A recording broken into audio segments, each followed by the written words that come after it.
Hej og velkommen til Amanda.dk's talkshow. I dag har vi Markus Nielsen med, som tror på kreationisme. Hvad betyder kreationisme? Det betyder, at jeg ikke tror på Darwins relationsteori. Jeg tror på alt, hvad der sker ifølge Bibelen. Og det er sket sådan, det står i Bibelen. Der er to slags kreationister. Der er de gamle, som tror på, at jorden er mere end 6.000 år gammel, og de unge, de tror på, at den er 6.000 år gammel. Ja.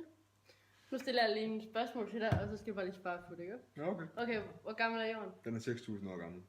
Og hvordan var mennesket skabt? Det blev skabt af Gud.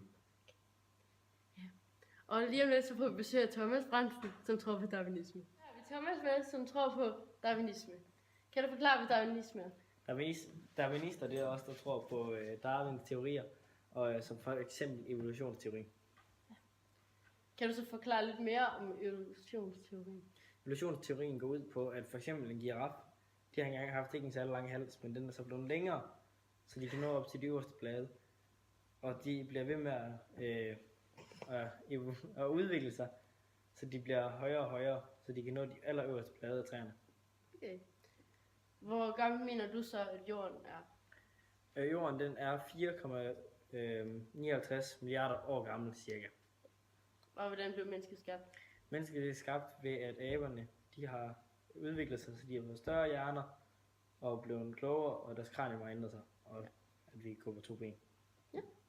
Er der mere, du kan forklare omkring det med darwinisme?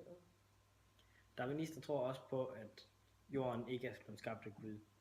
Ja. Darwinister, det er ikke religion på den måde. Jeg tror ikke på religion.